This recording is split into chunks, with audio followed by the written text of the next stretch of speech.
আল্লাহ তাআলা বলেন, আমার বান্দা যখন অশ্লীলতা, বেহায়াপনা, অসভ্যতা, নোংরামি, নাফরমানি, পাপ করতে করতে এমনকি নিজের উপরে একেবারে জুলুম করে ফেলছে, নেকি বলতে কিছুই নাই, গুনার সাগরে হাবুডুবু খাচ্ছে, আল্লাহ তাআলা তাকেও আশ্বাস দিছে সে যেন আমি আল্লাহকে স্মরণ করে, বান্দা যেন আমাকেই মনে করে এবং আমি আল্লাহর কাছে নিজের গুনাহের জন্য মাফ চায়, তওবা করে আল্লাহকে যেন বলে, আল্লাহ আপনি ছাড়া আমাকে মাফ করবে কি, আর আমি জেনে বুঝে আর করব না, আমি ছেড়ে দিলাম। এই তিনটি শর্ত যদি বান্দার কাছ থেকে আল্লাহ পায়, তওবা তিন জিনিসের নাম, পেছনের গুনাহ সমূলে ছেড়ে দেওয়া, কালউমা কান, একদম গোড়া সহ গুনাহ সম্পূর্ণ ছেড়ে দেওয়া, আইয়াজিমা আন লা ইয়াউদা ইলাইহা আবাদান, এ কথার মজবুত সিদ্ধান্ত দেওয়া যে মাওলা এমন নাফরমানি আমি আর করব না, আর আইয়ান্দামা আলাইহা, লজ্জিত আর অনুতপ্ত হয়ে চোখের এক ফোঁটা পানি পেলে আল্লাহ তাআলার কাছে মাফ চাওয়া। বান্দা যদি এই তিন শর্ত পুরা করে, বান্দা যদি বলতে পারে দিল থেকে, আল্লাহ আমি গুনাহ ছেড়ে দিলাম, আর করব না, ওয়াদা দিলাম, আমি লজ্জিত মাওলা, আমি মাফ চাইলাম, আল্লাহর কসম, আল্লাহ বলেন উলাইকা জাযাউহুম মাগফিরাতুম মির রাব্বিহিম, আমিও ওয়াদা দিলাম বান্দা 90 বছরের গুনাহ আমি একসাথে মাফ করে দিলাম। আসমান ছোঁয়া, হুজুর শুনছেন, আপনারা বলছেন, লাউ বালাগাত যুনুবুকা আনানাস সামা, আল্লাহ বলছে বান্দা তোমার গুনাহ যদি আসমান পর্যন্ত পৌঁছে যায়, তবুও যদি মাফ চাও, আমি কোনো পরোয়া করি না, আমি আল্লাহ হক আদায় করে তওবা করলে আমি মাফ করে দেব। গাফারতু লাকা ওয়ালা উবালি, আমি মাফ করে দেব। ইয়া ইবনা আদম লাউ আন্নাকা আতাইতানি বিকিরাবিল আরদি খাতায়া সুম্মা ইস্তাগফারতানি লা তুশরিকু বি শাইআ লা আতাইতুকা বিকিরাবিহা মাগফিরা। আল্লাহ বলে বান্দা তুমি যদি জমিনের বালুকণা পরিমাণ গুনাহ নিয়ে আসো, এই পৃথিবীতে কি পরিমাণ বালুর কণা, 1 লাখ, 2 লাখ, 10 শতক জায়গার মধ্যে যদি ড্রেজার দিয়া বালু ভরাট করে তো কয়টা বালু কেউ গুনে শেষ করা যাবে? তো আল্লাহ তাআলা বলেন এই জমিনের সমস্ত বালু কণা সম পরিমাণ গুনাহ নিয়েও বান্দা তুমি যদি আমার কাছে আসো, সুম্মা ইস্তাগফারতানি, অতঃপর আমি আল্লাহর কাছে তওবা করলাম, শর্ত হইল লা তুশরিকু বি শাইআ, আমার সাথে শিরিক করতে পারবা না, আমার সাথে আর কাউরে ডাকবা না, আমার সাথে কারো কাছে চাইবা না, শুধুই আমার কাছে বলবা, শুধু আমার কাছে চাইবা, চোখের পানি ফেলবা আমার কাছে, রাত গভীরে রাহাজারি করবা আমার কাছে, হাজত রাওয়া মুশকিল কুশা, সব প্রয়োজন পূরণকারী, সব পেরেশানি দূরকারী আমাকেই মনে করবা, আমাকেই ডাকবা, আমার কাছেই বলবা, মাফ চাইবা। আল্লাহ বলেন লা আতাইতুকা বিকিরাবিহা মাগফিরা, আমি আল্লাহ ওয়াদা দিলাম সম পরিমাণ মাগফিরাত নিয়ে আমি তোমার কাছে আসব, আমি আসব। হ্যাঁ, ইন আতাইতানি লাইলান আতাইতুকা লাইলান ওয়া ইন আতাইতানি নাহারান আতাইতুকা নাহারান। আল্লাহ বলে বান্দা তুমি রাতে যদি আসো গুনাহ নিয়ে, আমি মাগফিরাত নিয়ে আসবো রাতেই। তুমি দিনে আসলে দিনেই মাফ, রাতে আসলে মাফ, রাতেই মাফ। তুমি আসবে যখন, আমিও আসবো তখন, আমিও আসবো তখন। তুমি আইসো বান্দা, ইয়া ইবনা আদম কুম ইলাইয়া আমশি ইলাইকা। আল্লাহ বলে বান্দা তুমি আমার জন্য দাঁড়াও, আমি তোমার জন্য হাঁটবো। ওয়ামশি ইলাইয়া উহারবিলু ইলাইকা, তুমি আমার জন্য হাঁটো, আমি তোমার জন্য দৌড়বো, আমি তোমার জন্য দৌড়ব। তুমি আগাও বান্দা, তুমি 1 কদম, আমি 10 কদম। তুমি হাঁটতে হাঁটতে আসবা, আমি দৌড়তে দৌড়তে মাগফিরাত নিয়ে আসবো। আও বান্দা, লাল্লাহু আশাদ্দু ফারাহান বিতাওবাতি আবদি। আল্লাহ নবী সাল্লাল্লাহু আলাইহি সাল্লাম বলেন আল্লাহ তাআলা সবচেয়ে বেশি খুশি হন, সবচেয়ে বেশি খুশি হয়, আসাদ্দু ফারাহান, সবচেয়ে বেশি খুশি হয় নবী বলছেন বিতাওবাতে আবদিহি, তার বান্দা যখন তওবা করে। হুজুর যখন বলতেছিলেন আমারও দিল ছুঁয়ে গেছে। হ্যাঁ ঠিকই, 2024 সালের একটা বছর আমারও তো হায়াত থেকে চলে গেছে। এই এক বছরে আমি কত শত শত মাহফিলে এই তারিখ বলছি, 2024। আমার মনে হয় আল্লাহর ইচ্ছায় এই আজকের এই বিদ্যাকূট মাহফিলেই আমি শেষবারের মতো বললাম 31শে ডিসেম্বর 2024, আজকেই শেষ বললাম, কারণ একটু পরেই 12টার কাঁটা বাজলেই নতুন বছর শুরু হয়ে যাবে। আগামীকাল থেকে 2025 বলতে হবে পৃথিবীবাসী। তাহলে এই জন্য বাপ, প্রিয় ভাই, হুজুরের কথার থেকে আমি আবারও বললাম, আমার হযরত এটা অনুরোধ করলেন, নওজোয়ান সাথীরা, কোন রকমের অসভ্যতা, অশ্লীলতা, বেহায়াপনার কোনো অনুমতি নাই। কোরআন শরীফে আছে, আল্লাহ তাআলা বলেন ইন্না ইদ্দাতাশ শুহুরি ইনদাল্লাহি 12 শাহরান ফি কিতাবিল্লাহি ইয়াওমা খালাকাস সামাওয়াতি ওয়াল আরদ মিনহা আরবাআতুন হুরুম যালিকাদ দীনুল কাইয়্যিম ফালা তাযলিমু ফীহিন্না আনফুসাকুম। আল্লাহ তাআলা বলে, বান্দা শোনো, একেবারে আমি আল্লাহ আমার তাকদীরে আসমান জমিন সৃষ্টির 50,000 বছর আগে আমি যেই তাকদীর লেখাইছি, সেই তাকদীরের মধ্যে আমি আল্লাহ ফয়সালা লিখে দিয়েছি যে এই পৃথিবীতে আসমান জমিন সৃষ্টির সূচনা থেকেই পৃথিবীতে 12 মাসেই হবে পৃথিবীর এই সময়ের হিসাব। এই 12 মাস এটা আমি আল্লাহ নির্ধারণ করেছি। 12 শাহরান আল্লাহর দেওয়া। আল্লাহ এটা বোঝা উচিত আমাদের যে 12 মাস এটা আইলো কোত্থেকে, 12 মাসে এক বছর এটা হলো কিভাবে? আল্লাহ তাআলা বলেন এটা আমি আল্লাহ ফয়সালা দিছি। কে ফয়সালা করছেন? কোন দিন থেকে? আসমান জমিন সৃষ্টির শুরু থেকেই চালু রাখছেন, আর সিদ্ধান্ত করে দিছেন তারও আগে তাকদীরের মধ্যে। এই জন্য 12 মাসে এক বছর এটা জাতিসংঘের ফয়সালা না, এটা দুনিয়ার কারো ফয়সালা না, এটা আল্লাহ তাআলার ফয়সালা। আবার আল্লাহ নিজেই বলেন যালিকাদ দীনুল কাইয়্যিম, এটা অকাট্য বিধান। এটা পৃথিবীতে ইসরাফিলের ফু পর্যন্ত কেউ নাড়াইতে পারবে না, কেউ না, 1 সেকেন্ড কেউ নাড়াইতে পারে না। ইউকাল্লিবুল্লাহুল লাইলা ওয়ান নাহার, আল্লাহ তাআলা বলেন রাত্র দিন আমি আল্লাহ পরিবর্তন করে থাকি। তাহলে ঘন্টা বদলায় আল্লাহ, মিনিট বদলায় আল্লাহ, সেকেন্ড বদলায় আল্লাহ। ওয়াহুয়াল্লাযী জাআলাল লাইলা ওয়ান নাহারা খিলফাতান, আল্লাহ বলেন আল্লাহই রাত এবং দিন বানান পর্যায়ক্রমে, একবার রাত একবার দিন, একবার রাত একবার দিন। আল্লাহ বলে এটা আমি করে থাকি। আল্লাহ বলে এটা আমি করে থাকি বান্দা। আজকের এই 31শে ডিসেম্বরের রাতটাকে টেনে লম্বা করে আমি যদি কিয়ামত পর্যন্ত রাত বানিয়ে রাখি, কারো ক্ষমতা নাই আমি আল্লাহকে বাদ দিয়ে আগামীকালকের ভোর এনে দিবে, নতুন আলো আনে দিবে, এমন কোনো ক্ষমতা কারো নাই। আছে কি ভাইয়া? কুল আরাআইতুম ইন জাআলাল্লাহু আলাইকুমুল লাইলা সারমাদান ইলা ইয়াউমিল কিয়ামাহ মান ইলাহুন গায়রুল্লাহ ইয়াতিকুম বিদিয়াইন। সরাসরি কোরআনের আয়াত। আল্লাহ বলে বান্দা বলো না, আমি যদি আজকের রাতকে টেনে লম্বা করে সারমাদান ইলা ইয়াউমিল কিয়ামা, কিয়ামত দিবস পর্যন্ত দীর্ঘ করে রাখি, রাত বানিয়ে রাখি, মান ইলাহুন গায়রুল্লাহ, আমি আল্লাহকে বাদ দিয়ে কে আছে তোমার, ইয়াতিকুম বিদিয়াইন, যে আগামী কালকের আলো এনে দিবে, ভোর এনে দিবে, কে আছে কেউ? তাহলে আজকের রাত তো আগামী কালকে পরিবর্তন করবে মহান আল্লাহ।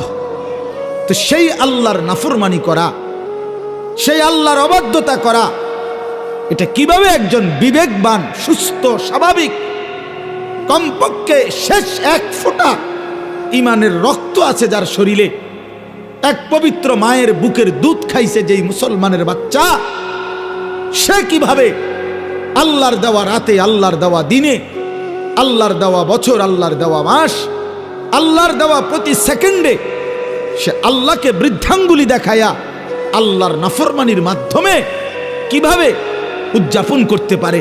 এটা তো কোনো বিবেকবান ইমানদারের কাজ হইতে পারে না, কোনোভাবেই না, কোনোভাবেই না। এই জন্য 31st নাইট হুজুর যেটা বললেন, এটা স্পষ্ট কথা বাপ, এটা আমাদেরও কথা। নওজোয়ান, তুমি প্রতারিত হইও না, মুসলমানের সন্তান তুমি ধোকা খাইও না। 31st নাইট এই বেঈমানরা শুরু করছে, এই কাফেররা শুরু করছে। আল্লাহর কসম, তাদের তুমি নেটে প্রয়োজনে সার্চ দিয়ে দেখো। এই 31st নাইটের মূল বক্তব্য হলো, খ্রিস্টানদের কাছে দুই মুখী একটা মূর্তি আছে, যে এই মূর্তির দুইটা মুখ, সামনে একটা মুখ, পিছনেরটাও একটা মুখ, এই দুই মুখী দ্বিমুখী একটা মূর্তি। 31শে ডিসেম্বরের শেষ মিনিটে তারা ওই পিছনের মূর্তির মুখের পিছন দিকে দাঁড়াইয়া বলে, হে মহান দেবতা, বিগত 1 বছরের অপরাধ আমরা অনুতপ্ত মার্জনা করো। আর ঘুরে আইসা আবার পরের মিনিটে, নতুন বছরের প্রথম মিনিটে এই সামনের মুখের কাছে আইসা বলে, আগামী 1 বছর হে মহান দেবতা ভালোভাবে রাখো। এই আল্লাহর কসম, এইটা এই দুইমুখী একটি দেবতার কাছে প্রার্থনা করা, এইটাই হলো 31st নাইট। এইটা, এরপরে এইটার মধ্যে অসভ্যতার বাকি রং দিছে।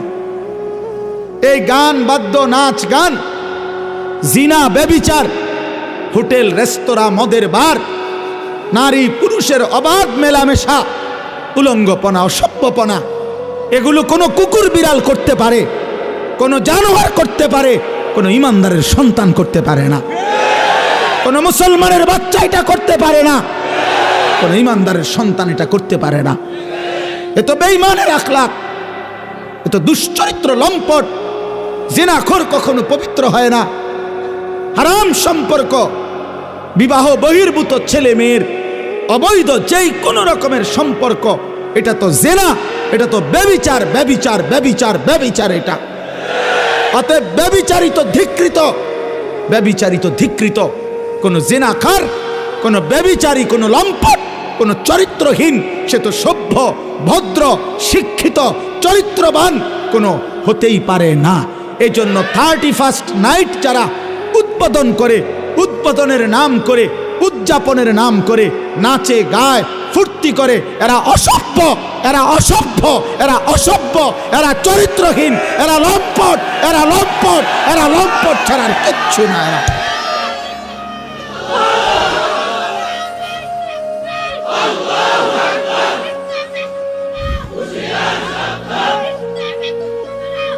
অতএব আমি অনুরোধ করি যুবক, আমার সাফ কথা, আজকে এই বিদ্যাকূটের 10 দিন ব্যাপী ঐতিহাসিক এই তাফসিরুল কোরআন মাহফিল থেকে আমার সমস্ত বুড়া বাপ যারা আছেন, আপনারা বসা থাকবেন, আপনারা বসেন। ওলামায়ে কেরাম যারা বসা আছেন, আপনারাও বসা থাকেন। কিন্তু কিশোর, তরুণ, নওজোয়ান, তোমরা যারা এখানে আছো, তোমরা সব দাঁড়ায়া এই বয়স্ক এবং ওলামাদের সামনে ওয়াদা দাও যে 31st নাইটে আমরা থুতু মারি, থুতু মারি, থুতু মারি, থুতু মারি। দাঁড়াও যুবক, দাঁড়াও নওজোয়ান, দাঁড়াও জওয়ান, দাঁড়াও ইমানদার।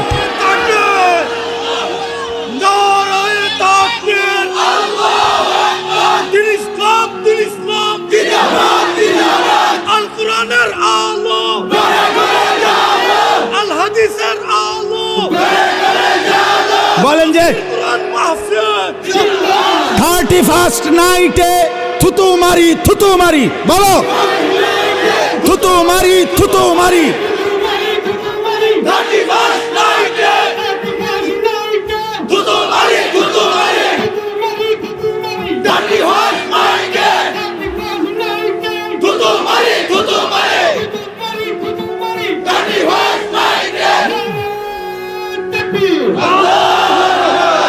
মাশাআল্লাহ, বসো নওজোয়ান, বসো।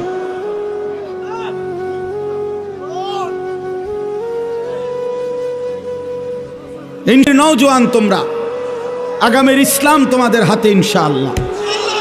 আগামীর কালেমার পতাকা উড়বে তোমাদের হাতে ইনশাআল্লাহ। 2024 সালের বিদায় নিচ্ছে, 2 উইকেট পড়ছে 2024 সালে ইনশাআল্লাহ। আমার ব্যক্তিগত কথা হলো, অনেকে অনেকভাবে 2024 সালকে মূল্যায়ন করছে। আমার ব্যক্তিগত মূল্যায়ন হলো 2024 সাল উইকেট পড়ার বছর। এবছর প্রথম উইকেট পড়ছে 5ই আগস্টের জালেমের পলায়নের মাধ্যমে। এই বছর দ্বিতীয় উইকেট পড়ছে 8ই ডিসেম্বর সিরিয়ার আরেক জালেম বাশার আল আসাদের পতনের মাধ্যমে। অতএব 5ই আগস্টে 1 উইকেট পড়ছে, 8ই ডিসেম্বর আরেক উইকেট পড়ছে।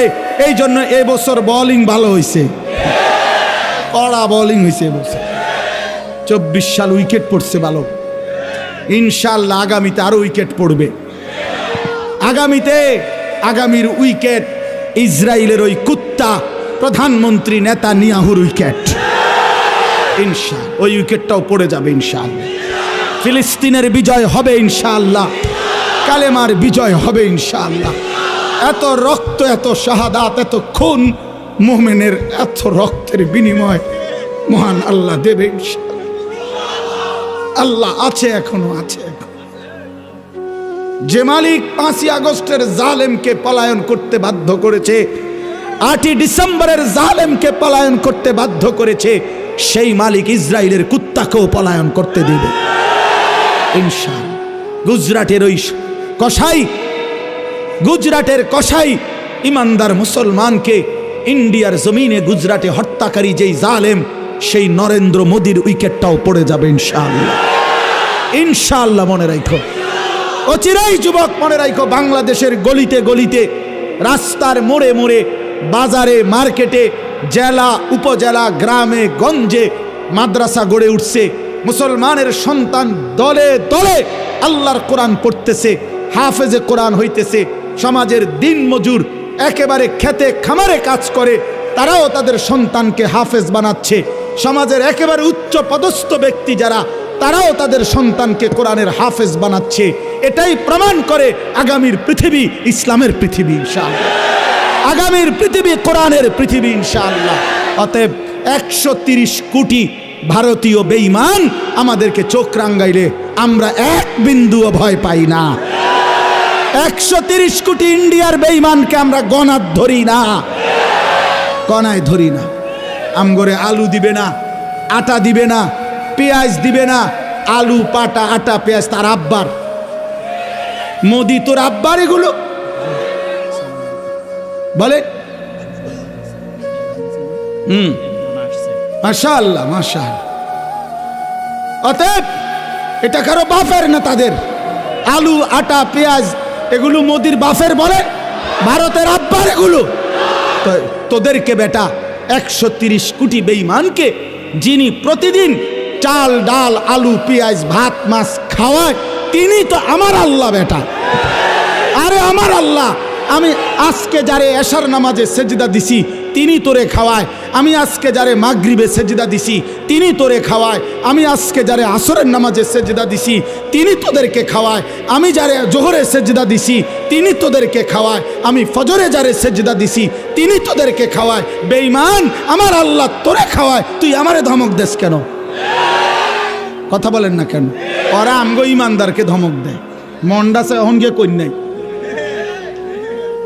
বেড়া, পাগলামি করো। হ্যাঁ, মাটি ছোট হইতে পারে, মাতৃভূমি ছোট হইতে পারে, 56,000 বর্গ মাইলের লাল সবুজের ওই পতাকার মাঝখানের যে লাল, এটা রং না, এটা শহীদের খুন। অতএব রক্তের বিনিময়ে আজাদি, খুনের বিনিময়ে স্বাধীনতা। কি তামাশা! এদেশ, এই জাতি, এই মাতৃভূমির সন্তানরা যে রক্ত দিতে জানে, এটা তো আমাদের মানচিত্রেই আছে, আছে না? আমাদের এই লাল সবুজের পতাকার লাল, এটা তো শহীদের খুন। অতএব কোনো পরোয়া করার কিছু নেই ইনশাআল্লাহ। যুবক মনে রাখো, আরে আনিস কোনোদিন হয়তো থাকবে না, মাওলানা মিজান থাকবে না, ওলামায়ে কেরাম আমরা হয়তো থাকবো না, কিন্তু আগামীর পৃথিবী দেখবে ইনশাআল্লাহ দিল্লির লাল কেল্লাতে কালেমার পতাকা উড়বে ইনশাআল্লাহ। ইনশাআল্লাহ, মনে রাখো ইনশাআল্লাহ, কোনো অসুবিধা নেই। আমরা শহীদ হইলে কোনো সমস্যা নাই। বাংলাদেশে কোনো ষড়যন্ত্র বাস্তবায়ন হবে না। ইসকনের গুন্ডা সন্ত্রাসীদের ষড়যন্ত্র বাংলাদেশে বাস্তবায়ন হবে না। সাদের গুন্ডা, সাদের সন্ত্রাসী এই বাহিনীর দ্বারাও এদেশে দাওয়াত ও তাবলীগের মধ্যে যারা যেই গুন্ডারা ঢুকছে, যেই গুন্ডারা সাদের নাম ধরে ওই ভণ্ড প্রতারক মুনাফিক তার গুন্ডা সন্ত্রাসীরাও এদেশে টিকবে না ইনশাআল্লাহ। দিল্লির সাদ জানে না এটা বাংলাদেশ, এটা বাংলাদেশ, এটা দিল্লি না, সে জানে না এটা। অতএব এদেশের লক্ষ লক্ষ ওলামায়ে কেরাম, তাওহীদি জনতা, ইমানদারের কলিজায় খুন দিয়েছে। টঙ্গীর বিশ্ব ইজতেমার পবিত্র জমিনকে রক্তে ভাসাইছে যারা, ওরা গুন্ডা, ওরা সন্ত্রাসী, সাদ ভণ্ড। বলো সাদ ভণ্ড, সাদ ভণ্ড, সাদ ভণ্ড। অতএব সাদের কোনো কার্যক্রম, তার অনুসারীদের কোনো কার্যক্রম বাংলাদেশে হতে দেওয়া হবে না। এদেশ শাহজালালের, শাহপরানের, এদেশ উলামায়ে কেরামের, এদেশ হাটহাজারীর আল্লামা শাহ আহমদ শফি রহমতুল্লাহ আলাইহির নাফরমান এখন হেফাজতে ইসলাম চিনে না, আল্লামা মামুনুল হক চিনে না, আমাদের উলামায়ে কেরামকে চিনে না। মামুনুল হক তার বাপ মামুনুল হককে চিনে না, হেফাজতে ইসলামকে চিনে না। আরে বেটা বেঈমান, এখনো 2013 সালের 5ই মের রক্তের গ্রান শাপলা চত্বরে গিয়া নাক লাগাও, রক্তের গ্রান পাইবা। ওলামায়ে কেরামের পবিত্র তাজা খুনের রক্তের গ্রান লাগবে। এখনো রক্ত শুকায় নাই শাপলা চত্বরে। ওরা মুসলিম লেবাসধারী। আরে কোনো কাফেরে মারলে মুসলমান মেনে নিতাম, যে নেতানিয়াহু মারছে, মুদিয়ে মারছে, ট্রাম্পে মারছে, মনটারে বুঝাইতাম। মুসলিম পরিচয়ধারী সারা দিন মিয়া, সারাটা দিন ইজতেমার মাঠে কাজ করছে যেই মানুষগুলো, এই লক্ষ লক্ষ সারা পৃথিবীর ইমানদারদের জন্য মাঠ তৈরি করে 5 ওয়াক্ত নামাজ পড়ে রাত্রি গভীরে যে মানুষগুলো একটু ঘুমাইছে, ঘুমন্ত ইমানদার মুসলমানকে মুসলিম পরিচয়ধারী কোনো ব্যক্তি কিভাবে হত্যা করতে পারে, কিভাবে রক্ত ঝরাইতে? আরে সাদ তুই কি করলি? ওয়াসিফ তুই কি করলি? করলি কি করলি? তুই ইমানদারের রক্ত ঝরাইলি কেমনে? মুসলমানের রক্ত ঝরাইলা কেমনে? যেই হাফেজ সাহেব তালেবে ইলমদেরকে আল্লাহর কোরআন পড়ায়, ওই হাফেজ সাহেব তো কোরআনের পৃষ্ঠা উল্টায় আঙ্গুল দিয়া, এমন পবিত্র হাফেজ সাহেবের আঙ্গুল কাইটা ফেলে দিছে। এই জন্য আপনারাও সতর্ক থাকবেন, এই ভণ্ড সাদের কোনো অনুসারী যেন নবীনগরের জমিনে না থাকে। সাবধান মুসলমান, কোন ষড়যন্ত্রকারী বাংলাদেশে তার ষড়যন্ত্র বাস্তবায়ন করতে পারবে না ইনশাআল্লাহ। আল্লাহ তাআলা আমাদেরকে তৌফিক দান করে। এই যে যুবকদের এই আশা, ইনশাআল্লাহ আপনাদের এই ব্যাপক উপস্থিতি প্রমাণ করে আল্লাহর কোরআনের জন্য এই জাতি প্রস্তুত আছে ইনশাআল্লাহ, দ্বীনের জন্য প্রস্তুত আছে ইনশাআল্লাহ। আল্লাহ তাআলা উলামায়ে কেরামের আহ্বানে আল্লাহর দ্বীনের জন্য আপনারা লড়বেন তো ইনশাআল্লাহ? হাত তুলে বলেন ইনশাআল্লাহ। লড়বেন তো ইনশাআল্লাহ? উলামায়ে কেরামের তত্ত্বাবধানে থাকবেন তো ইনশাআল্লাহ? আল্লাহ তৌফিক দান করেন, আল্লাহ কবুল করেন। দাওয়াতের কাজ উলামায়ে কেরামের তত্ত্বাবধানে চলবে, তাবলীগের কাজ, তালিমের কাজ, তাজকিয়ার কাজ, জিহাদের কাজ, ইসলামের কাজ, দ্বীনের কাজ উলামায়ে কেরামকে বাদ দিয়ে করা যাবে না। করলে হুঁচট খাবেন, করলে পিছলা খাবেন, করলে ক্ষতিগ্রস্ত হবেন, করলে দুশ্মনের খপ্পরে পড়ে আখিরাত বরবাদ করবেন। যেন অনুরোধ করলাম আল্লাহ তাআলা আমাদেরকে সচ্চা ঈমান দান করেন, আমাদেরকে ঈমানের মজবুতি দান করেন। ভাই বললেন মাশাআল্লাহ, আমার হুজুর বলছেন এতক্ষণ তওবার কথা, ফিরে আসার কথা। তো এক যুবক, এক ভাই যোগাযোগ করছে, সে তার জিন্দেগি পাল্টাইতে চায়। আমি তো হুজুর আলহামদুলিল্লাহ প্রতিনিয়ত অসংখ্য যুবকের চিঠি আমার কাছে আসে, চিঠি দেয়, কাগজে লিখে, মোবাইলে মেসেজ পাঠায়, আমার ঘনিষ্ঠ সাথীদের কাছে জানায়। আলহামদুলিল্লাহ প্রতিদিন বিশ্বাস করেন বাংলাদেশের যুবক ছেলেরা আল্লাহর দিকে ফিরতেছে, গুনাহ ছেড়ে দিচ্ছে ইনশাআল্লাহ। গুনায় মজা নাই, নারীর ছবি দেখতে দেখতে আর সুখ নাই, উলঙ্গ দৃশ্য দেখতে দেখতে আর সুখ নাই। অসংখ্য যুবকের চেহারা, সুরত, শরীর, যৌবন, শারীরিক ক্ষমতা, যৌবনের ক্ষমতা সব নষ্ট করে ফেলছে, সব চরিত্রহীন হইয়া বরবাদ করে দিছে। আজ দুদু অন্ধকার ছাড়া, মরিচিকা ছাড়া আর কিছুই দেখে না। এজন্য যুবক ছেলে তোমাদেরকে বলি, ভাই নষ্ট হইও না, নষ্ট হইও না। 7 জন যুবক হিম্মত করে দাঁড়াইছিল, আসহাবে কাহাফের 7 জন যুবক। আল্লাহ তাআলা তাদের ঈমান, পুরা দেশ কাফের, আর এই 7টা যুবক প্রথম ঈমানদার হয়ে দাঁড়াইছিল। আল্লাহ বলছে তোমরা ঘুম যাও, তোমাদের ঈমানে আমি আল্লাহ খুশি হলাম, তোমাদের পক্ষ হয়ে পুরা জাতির সংশোধনের কাজ আমি আল্লাহ করে দিচ্ছি। তোমরা ঘুম যাও, ঘুমাও। 309 বছর পরে আল্লাহ এই 7 যুবককে ঘুম থেকে উঠাইয়া আল্লাহ বলছে এবার এলাকায় গিয়া হাঁটো, ঘুরো, যাও, দেখে আসো, দেখবা বাদশাও ইমানদার, জনগণও ইমানদার। ঠিক ঘটনা আসহাবে কাহাফে 7 যুবক। হুজুর আমি এইবার প্রতি বছর আমি সন্দ্বীপ যাই মাহফিলে, চট্টগ্রাম সন্দ্বীপ উপজেলায়। এই সন্দ্বীপে বঙ্গোপসাগর পার হইয়া যাইতে হয় স্পিড বোটে, অনেক মানে ভয়ের এই জায়গাটা পার হওয়া অনেক দূর। তো প্রতি বছরই আমরা যাওয়ার চেষ্টা করি, বাংলাদেশের সব ওলামায়ে কেরাম যায় সন্দ্বীপে। বড় বড় বুজুর্গ, আমাদের শায়েখে সন্দ্বীপি ইদ্রিস সন্দ্বীপি রাহমাতুল্লাহর মতো মহান বুজুর্গ সন্দ্বীপের। তো এই বছর গত বছর 2023 সালের অক্টোবর নভেম্বর মাসে এই একটা কারগুজারি শুনেন। অক্টোবর নভেম্বর মাসে 4টা কলেজের ছেলে, ওরা আপনার প্রতিদিন ফজরের নামাজ জামাতে পড়ে, তো পইরা সাগরের পারে হাঁটে।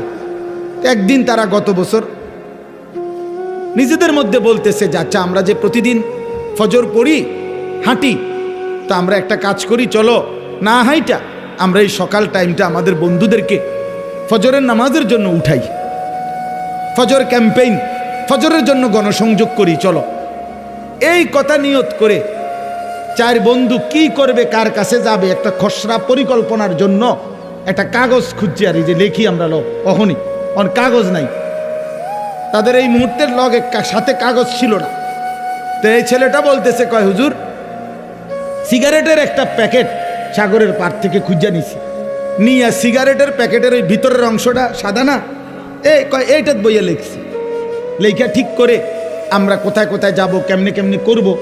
কয় এই শুরু করলাম কাজ, ফজর ক্যাম্পেইন, মানে ফজরের জন্য গণসংযোগ করা। এরপরে আলহামদুলিল্লাহ দেখেন এই বছর 19 নভেম্বর আমি এরকম এটার মতো হবে, আরো বড় হবে প্যান্ডেল, ওই সন্দ্বীপের সবচেয়ে বড় মাদ্রাসা, যিনি পুরা সন্দ্বীপ উপজেলা ইত্তেহাদুল ওলামার সভাপতি, মুরব্বী হুজুরের মাদ্রাসার মাহফিল। ওরা আমারে বলছে আগে যে হুজুর রাত্রে যেখানে মাহফিল হবে সেখানে ফজরের পরে ওই প্যান্ডেলে আমাদের মাহফিল, মানে ওদের আলাদা। আমি ঠিক আছে, আমি যেহেতু রাতে থাকবো তোমগো ফজরের পরে অসুবিধা নাই, আমি আসি। সকালবেলা ফজরের নামাজের পরে এরা আসতে শুরু করছে, পোলাফাই মনে আধা ঘন্টার ভিতরে পুরাটা মাঠ পূর্ণ হয়ে গেছে, সব কিশোর তরুণ যুবক। আল্লাহর কসম দাঁড়াইয়া ওরা, এই ছেলে বলতেছে হুজুর আমাদের এই 1 বছরের মেহনতে আমরা এই 4-5 জন যুবক শুরু করছিলাম ফজরের জন্য ডাকা। আল্লাহর দয়া 1 বছরে 4,500 ছেলে লিস্টি করা আমাদের প্রতিদিন ফজরের নামাজ জামাতে পড়ে। কি করতে পারে যুবক? যুবক চাইলে এই সমাজের প্রত্যেকের হাতে হাতে মদের বোতলও তুলে দিতে পারে, যুবক চাইলে প্রত্যেকের হাতে হাতে নামাজের মুসল্লাও তুলে দিতে পারে। যুবককে আল্লাহ শক্তি দিছেন, আল্লাহ তো শক্তি দিছেনই কাজ নেওয়ার জন্য, না তো শক্তি কেন দিলেন? আল্লাহ তাআলা যৌবন কালকে বলছেন কুওয়াত, শক্তি। আল্লাহুল্লাযী খালাকাকুম মিন দুফিন, আল্লাহ বলছে তোমাদেরকে আমি সৃষ্টি করেছি দুফ, দুর্বল অবস্থায়, তার মানে শিশুকাল। সুম্মা জাআলা মিন বাদে দুফিন কুওয়াতান, অতঃপর সেই দুর্বলতার পরে আমি তোমাদেরকে দিলাম শক্তি, মানে যৌবন। সুম্মা জাআলা মিন বা'দি কুওয়াতিন দু'ফান ওয়া শাইবা, পুনরায় আবার সেই শক্তির থেকে আবার ফিরিয়ে দিলাম দুর্বলতা এবং বার্ধক্য। তাহলে বোঝা গেল শিশুকালও দুর্বল, বৃদ্ধকালও দুর্বল, তাহলে শক্তি কখন? আল্লাহ কোরআনে বলছে।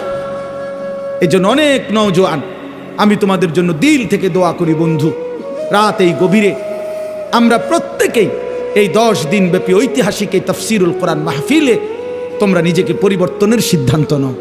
ঠকবা না ইনশাআল্লাহ। আল্লাহকে সেজদা দিয়ে কেউ ঠকে না, প্রিয় নবী সাল্লাল্লাহু আলাইহি সাল্লামকে অনুসরণ করে কেউ ঠকে না। আল্লাহ তাকে দামি বানায় দুনিয়াতেও আখিরাতেও। আখিরাতেও কোনো পাপী, কোনো চরিত্রহীন, কোনো লম্পট, কোনো দুশ্চরিত্র বন্ধু সে মানুষের কাছে ঘৃণিত হয়, ঘৃণিত হয়। তোমরা যারা 5 ওয়াক্ত নামাজ পড়ো না, তোমরা লজ্জিত ঘৃণিতই হবা ভাইয়া। আল্লাহ তাআলা আমাদের সন্তানদেরকে বুঝার তৌফিক দান করেন। আমি শুধু আয়াত পড়ছি, অল্প একটু বলি, তাইলেই আমার কথা শেষ। এই কোরআনুল কারীমের এই সূরার তরজমাটুকু বলি। 30 নম্বর পারা একটা ছোট্ট সূরা আমি পড়ছিলাম, 94 নম্বর সূরা। এটা আমার বলার উদ্দেশ্য আছে। এই পড়ার উদ্দেশ্যটা হইল, এটার মধ্যে আমাদের প্রিয় নবী সাল্লাল্লাহু আলাইহি সাল্লামকে সরাসরি আল্লাহ তাআলা সম্বোধন করে নবীজি সাল্লাল্লাহু আলাইহি সাল্লামকে কিছু কথা বলেছেন এবং নবীজির মর্যাদা, সান্ত্বনা, ইজ্জত, আজমত আল্লাহ তাআলা তুলে ধরেছেন। এখানের মূল বিষয়টা হইল, প্রিয় নবী সাল্লাল্লাহু আলাইহি সাল্লাম 40 বছর বয়সে তিনি যখন ইসলাম প্রচারের দায়িত্ব পেলেন, আল্লাহ বললেন মানুষকে আল্লাহর দিকে ফিরাবার, তখন একটা মিনিট শুধু চিন্তা করেন যে নবীজি সাল্লাল্লাহু আলাইহি সাল্লাম একটা মিনিট ভাবেন, শুধু 40 বছর বয়সে আল্লাহ পাক যখন ওনাকে দায়িত্ব দিলেন তখন তিনি কোন সমাজে দাঁড়াইলেন। 1 নম্বর কথা হলো, আল্লাহ তাআলা তাকে যেই জিম্মাদারি দিলেন এই দায়িত্ব পালনের জন্য এই মুহূর্তে তার সাথে একজন সহযোগিতাকারী কেউ নাই। প্রথম দিন কল্পনা করেন যে কেউ নাই, উনি একাই। আচ্ছা, 2 নাম্বার, সমাজের ডান দিক থেকে বাম দিকে, উত্তর দিক থেকে পূর্ব, দক্ষিণ দিকে, পূর্ব থেকে পশ্চিম দিকে, অর্থাৎ এই সমাজের নবীর সমাজটা একটা জায়গায় তাকাইলে কোথাও কোনো আলো নাই। কোথাও কি নাই?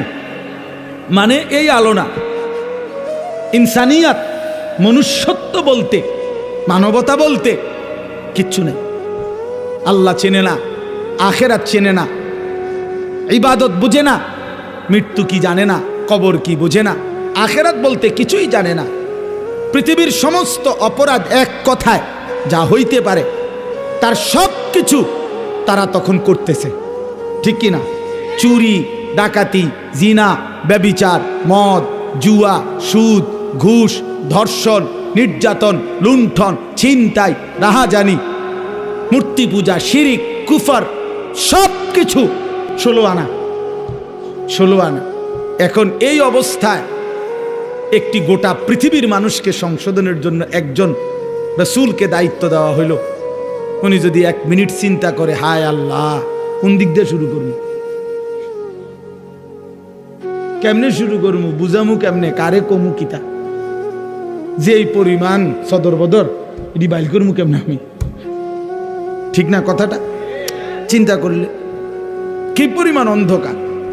আমরা ইতিহাসের বইতে বলছি যে 3W ছিল আরবের মানুষদের নিত্যদিনের অভ্যাস। 3টা W, ইংরেজি W আর কি, একটা অক্ষর আছে না ইংরেজিতে, একটা হলো ওয়ার মানে যুদ্ধ, মারামারি, 2 ওমেন নারী, 3 ওয়াইন মানে মদ। যুদ্ধ, নারী, মদ, এই 3 জিনিস ছিল তাদের নিত্যদিনের কাজ। মারামারি, হানাহানি, মদের আড্ডা, জুয়ার আড্ডা, নারীর আড্ডা, এই ছিল জীবন। আপনি আশ্চর্য হবেন, আমি নিজে পড়ছি এবং হুজুর মাজা খাসিরাল আলামু বিইনহিতাতিল মুসলিমিন, যে বইটা, মুসলিম উম্মার পতনে বিশ্বের কি ক্ষতি হলো, সৈয়দ আবুল হাসান আলী নদভী রাহমাতুল্লাহ লিখিত সেই পৃথিবী বিখ্যাত বই। ওলামায়ে কেরামের অক্ষরে অক্ষরে বর্তমান যুগ চাহিদা অনুপাতে আমি নওজোয়ান আলেম যারা আছেন আপনাদেরকে অনুরোধ করলাম, এই বইটা পড়েন, একেবারে লাইনে লাইনে পড়েন। আল্লামা আবু তাহের মিসবাহ দামাত বারাকাতুম আদিব সাহেব হুজুর অনুবাদ করছে। এটা পড়েন, ফায়দা হবে। 1450 বছরের ইতিহাস বুঝবেন। তো ওইখানে আছে যে এই জাহিলি সমাজে একটি মতবাদ ছিল, একজন ধর্মগুরু ঘোষণা দিছিল তখনকার সময়ে নবীজির আগমনের পূর্বে 3 জিনিসে কারো কোনো একক মালিকানা নাই, সবার সমান মালিকানা। 3টা জিনিসের মধ্যে, 1 আগুন, আগুন সবার মালিকানা, 2 পানি, 3 নারী। নাউযুবিল্লাহ, কথা বুঝেন নাই? আগুন, পানি, নারী, কারো একক অধিকার নাই। নারী যেখানেই থাকুক, যার কার এটা কোনো কথা নাই, যার যেখানে ইচ্ছা উপভোগ করবে, তার কোনো ব্যক্তি স্বাধীনতা, ব্যক্তি পরিচয় বলতে কিছু নেই। এত জঘন্য ছিল সমাজ, এত নিকৃষ্ট ছিল সমাজ। সেই সমাজটাকে পরিবর্তন করার জন্য আল্লাহ তাআলা নবী সাল্লাল্লাহু আলাইহি সাল্লামকে বলছেন। আপনি চিন্তা করে দেখেন কত বড় ভারী দায়িত্ব। আমার যদি বলে যে এই বাংলাদেশের অথবা আমার ইউনিয়নের সবডি মদখোর, ফুট্টাখোর, বাবাখোর, ডাইলখোর, ইয়াবাখোর, এগুলারে ঠিক করা, তো আমার জান শেষ। এরপরে তো সুদখোর, ঘুষখোর রয়েছে আলাদাই, বাকি সিটার বাটফার তো আলাদাই আছে। শুধু বাবাখোর ঠিক করতে গেলে তো আমি দাদাখোর হয়ে যাব, আমার হায়াত শেষ হয়ে যাবে। তাইলে রাসূলুল্লাহ কথাটা খেয়ে আমি একবারে বললে ফেলবো অর্থ, শুধু প্রেক্ষাপটটা বলতেছি।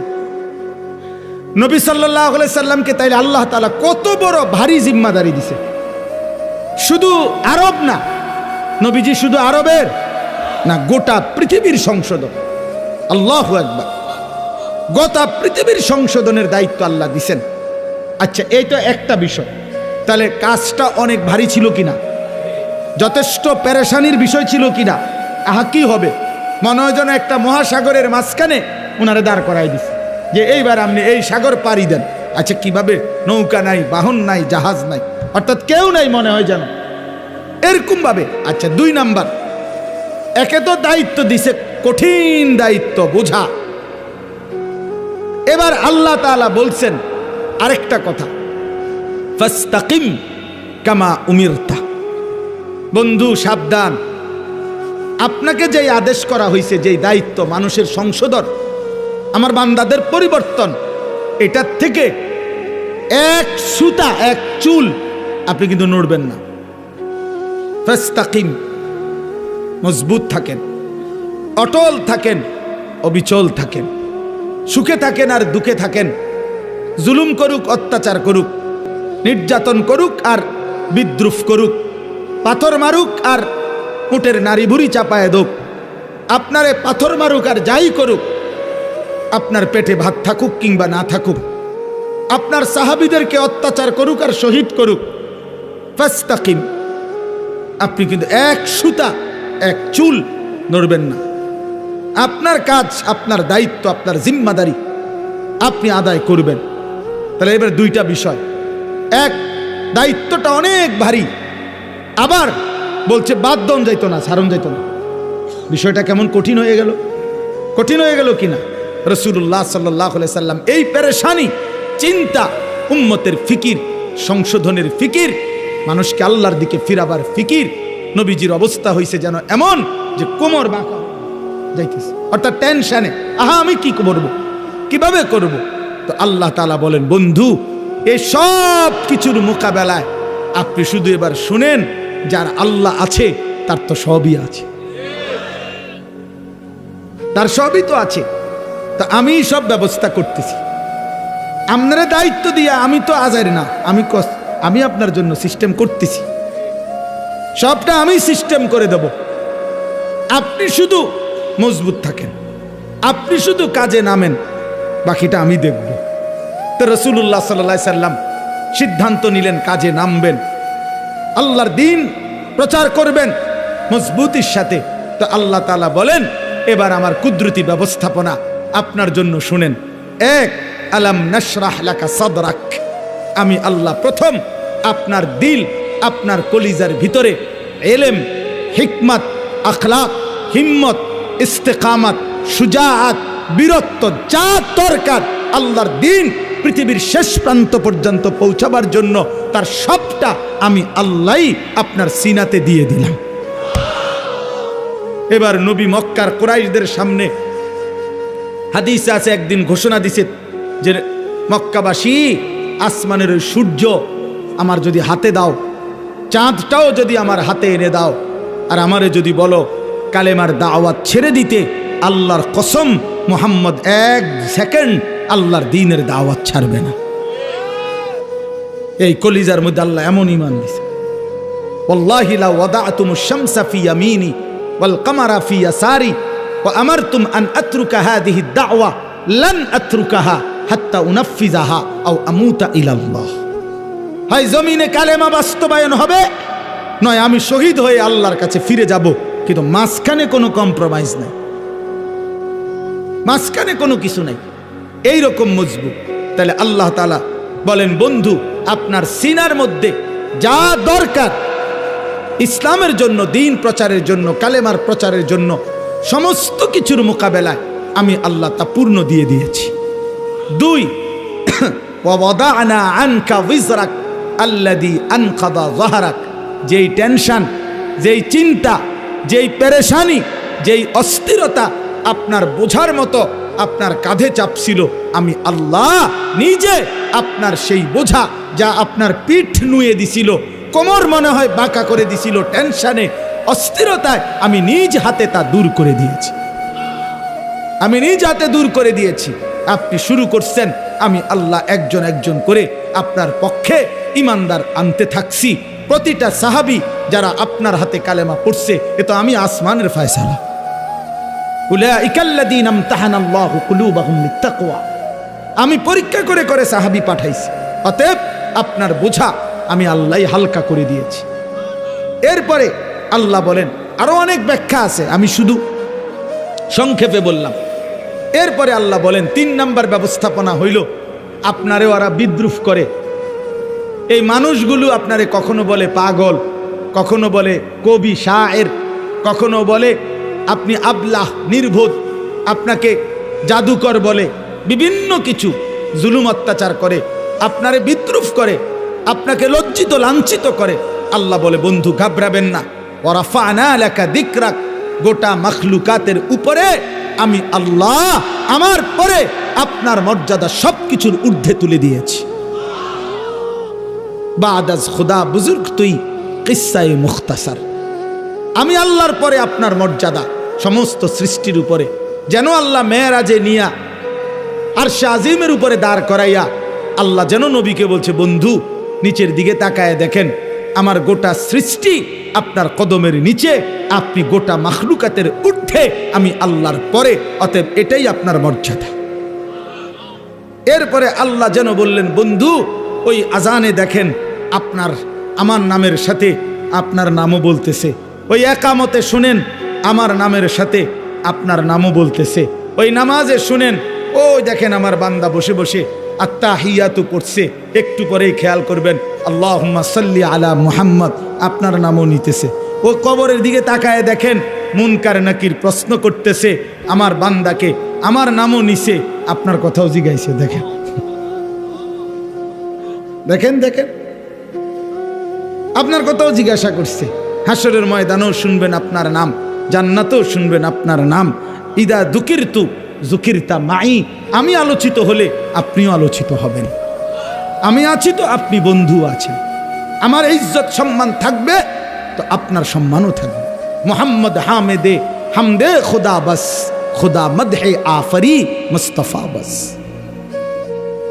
আল্লাহর প্রশংসায় মোহাম্মদই যথেষ্ট, মোহাম্মদ সাল্লাল্লাহু আলাইহি সাল্লামের প্রশংসায় আল্লাহই যথেষ্ট। এরপরে আল্লাহ বলেন, ফা ইন্না মাআল উসরি ইউসরা, ইন্না মাআল উসরি ইউসরা। আল্লাহ বলে, বন্ধু ঘাবড়াবেন না, আমি জানি দ্বীনের এই কাজ করতে গিয়ে, আল্লাহর দিকে মানুষকে ডাকতে গিয়ে, আমার কালেমার দাওয়াত দিতে গিয়ে প্রতি মুহূর্তে আপনি কষ্ট পাবেন, যন্ত্রণা পাবেন, জুলুমের শিকার হবেন। তবে মনে রাখেন কষ্ট যদি পান, একটা সুখ হিন্দু 10 বছরে 20 বছরে মুসলমান হইছে যে কয়জন, দেখবেন মক্কা বিজয়ের দিন দেখবেন একদিনে মুসলমান হয়ে গেছে 20 বছরের চাইতে বেশি। তার মানে আপনি অল্প সময় মেহনত চালায়া যান, একটা সময় দেখবেন আপনার ওয়ারাআইতান নাসা ফি দীনিল্লাহি আফওয়াজা, দলে দলে কাতারে কাতারে লোকেরা আল্লাহর দ্বীনের দিকে, ঈমানের দিকে, ইসলামের দিকে আসতেছে। সর্বশেষ কথা হলো আল্লাহ তাআলা বলেন ফাইদা ফারাগতা ফানসাব ওয়া ইলা রাব্বিকা ফারগাব। আমি আগেই বলছি, অনেক ব্যাখ্যা আছে, কিন্তু মূল বক্তব্য হলো এইটা। এই কথার দ্বারা শেষ। আল্লাহ বলছে, বন্ধু আল্লাহ আদর করতে বলছে, যেটা আমার হুজুরও বলতে চাইছিলেন। সারাদিন আপনি মানুষকে কালেমার দাওয়াত দিছেন, তাবলীগ করেছেন, ইমামত করেছেন, সাহাবায়ে কেরামকে তালিম দিয়েছেন, জিহাদের কাজ করেছেন, সারাদিন ব্যস্ত ছিলেন মানুষকে নিয়ে। আপনার পক্ষেও কেউ ছিল, আপনার বিরুদ্ধেও বহুজনের ষড়যন্ত্র ছিল। সারাদিনের এই পেরেশানি অস্থিরতা শেষ করে আপনি যখন রাত্রিবেলা অবসর হবেন, তো রাত গভীরে আমার কাছে আইসেন, আমার কাছে আইসেন বন্ধু। একাকী তাহাজ্জুদের সেজদায়, তাহাজ্জুদের মুসল্লায় আইসেন, আমি আপনার আদর করে হাত বুলায়া সারাদিনের ক্লান্তি মুছে দেব। ইদা ফারাগতা ফানসাব ওয়া ইলা রাব্বিকা ফারগাব। রাত গভীরে আইসেন আমার কাছে, আমি আদর করে দেব, আমি ধুয়ে মুছে আপনার ক্লান্তি দূর করে দেব, আমি আপনারে সোহাগ করব, আমি বন্ধু আপনার ইজ্জত মর্যাদা সম্মান সান্ত্বনা আপনাকে দিতেই থাকবো। ওয়ালাকাদ না'লামু আন্নাকা ইয়াযীকু সাদরুকা বিমা ইয়াকুলুন ফাসাব্বিহ বিহামদি রাব্বিকা ওয়া কুম মিনাস সাজিদিন। আল্লাহ বলে, বন্ধু জানি আমি লোকেদের মন্দ কথা শুনে আপনার মনটার মধ্যে কষ্ট লাগে, তবে যখনই আপনার মনে কষ্ট লাগে আপনি আমার তাসবিহ পড়েন, আমারে সেজদা দিয়েন, আমি আল্লাহ আপনার দিল শান্ত করে দেব।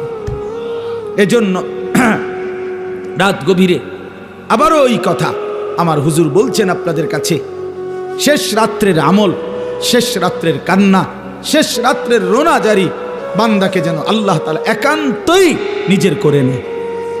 নিজের আল্লাহ যেন বলে, বান্দা তুমি একদমই একা, আমি আল্লাহ তোমার সামনে, বলো বান্দা তোমার যা কিছু মনের যত কষ্ট দুঃখ বেদনা যা চাওয়া রাতের অন্ধকারে আমাকে বলো, আমি সব দেব, সব দেব, সব দেব। এই জন্য নবীকে আল্লাহ বলছে, বন্ধু সারাদিনের মেহনত থেকে যখন অবসর হবেন, ফানসাব, এবার আপনি আলাদা রাত্রিবেলা পরিশ্রম করবেন, ইবাদত, দোয়া, জিকির, তেলাওয়াত, তাহাজ্জুদ, কান্নাকাটির জন্য আমার দিকে ফিরবেন। আমি আল্লাহ আপনার সমস্ত ক্লান্তি, পেরেশানি, দুঃখ দূর করে দেব। এজন্য শেষ একটা কথা বলি, তায়েফের ময়দান থেকে নবীজি সাল্লাল্লাহু আলাইহি সাল্লাম যখন রক্তাক্ত হয়ে ফিরে আসছিলেন, তখন যেই রাত্রিবেলা যেই আঙ্গুর খেজুরের বাগানে নবী আশ্রয় নিছিলেন, তো সেদিন রাত্রে রক্ত মাখা শরীর নিয়ে আল্লাহর নবী রাত গভীরে একটা লম্বা দোয়া করছিলেন। হাদিসে এই দোয়াটা আছে, লম্বা দোয়া। নবীজি সারাটা শরীর রক্তাক্ত, পায়ের জুতার সাথে লেগে গেছে জমাট রক্ত। এই অবস্থায় রাত্রি অন্ধকারে নবী গভীর রজনীতে আল্লাহ তাআলার কাছে লম্বা দোয়া করছিলেন চোখের পানি ফেলে। ওইখানে একটা কথা নবীজি সাল্লাল্লাহু আলাইহি সাল্লাম বলছিলেন যে, আল্লাহ আপনি আমারে ইলা মান তাকিলনি, এই মাওলা আপনি আমারে কার কাছে পাঠাইলেন, কার কাছে পাঠাইলেন? ইলা বাঈদিন ইয়াতাজাহামুনি, আপনি বুঝি আমারে এমন দূরের অপরিচিত মানুষের কাছে পাঠাইলেন যারা আমারে, আমি তাদেরকে আপনার দিকে ডাকলাম, তারা আমারে এভাবে পাথর মারল। কোন নবীকে বুঝি মানুষ এভাবে মারে? কল্যাণকামীকে মানুষ বুঝি এভাবে মারে? আম ইলা আদুবিন মাল্লাকতাহু আমরি, নাকি আপনি আমার এমন কোন দুশমনের কাছে পাঠাইলেন যার উপরে আমার কোনো ক্ষমতাই ছিল না? আপনি আমারে কার কাছে পাঠাইলেন? কিন্তু এই মনের আবেগ এগুলো বইলা এই একটা কথা হুজুর বলছে নবীজি, এটাই আমাদের শেষ কথা। আমার নবীজি তখন বলছে, আল্লাহ যা বলছি তা তো মনের কষ্টে বলছি, কিন্তু শেষ কথা হলো মাওলা ইন্নাম তাকুন আলাইয়া গাদাবুন ফালা উবালি। শুধু রাত গভীরে বলেন, আপনি যদি আমার উপরে নারাজ না হন, আপনি যদি আমার উপরে রাগ না করেন, আপনি যদি খুশি থাকেন, ফালা উবালি, আমি কোনো পরোয়া করি না, আমি কোনো পরোয়া করি না। এই পাথরের আঘাত সয়ে গেলাম, শুধু আপনি বলেন আপনি আমার উপরে রাজি কিনা। এই কথাটা মাওলা যদি বলেন আপনি খুশি, আমার সারা দেহ রক্ত ঝরুক, কোনো অসুবিধা নাই। এজন্য সাদ তুমি ভালো করো নাই, তুমি তোমার গুন্ডা সন্ত্রাসী দিয়ে ইমানদারের রক্ত ঝরিয়েছ, কিন্তু তুমি জানো না রক্ত ঝরানো, শহীদের খুন ঝরা, এ তো রাসূলুল্লাহ সাল্লাল্লাহু আলাইহি সাল্লামের দেহ মোবারক থেকে ঝরেছে।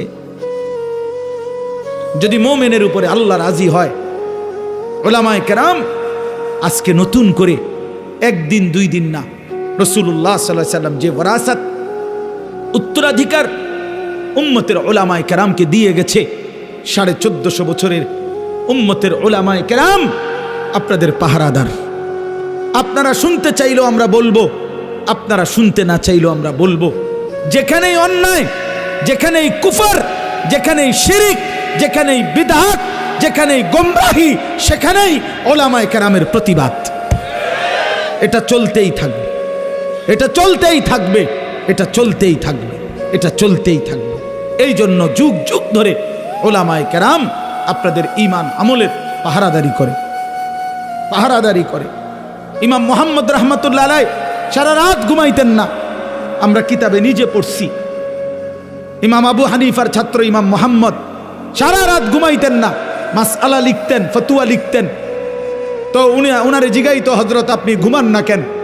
উনি বলতো, জানো এই দেশবাসী আমার মতো এক মুহাম্মদ ছোট্ট, তার উপরে ভরসা করে তারা ঘুমায়, তারা ভাবে মুহাম্মদ জেগে আছে, সে আমাদের জন্য শরীয়তের মাসআলা গবেষণা করতেছে, আমাদের যা জরুরত আমরা তা তার কাছে জিজ্ঞাসা করে নেব, এই আশায় সাধারণ জনগণ আরামসে ঘুমায়। যে মানুষ আমাদের উপরে ভরসা করে ঘুমায়, আমি কেমনে ঘুমাই তাদের এত বড় দায়িত্ব নিয়ে? কাইফা আনামু ওয়ান নাসু ইয়ানামুনা তাওয়াক্কুলান আলাইনা।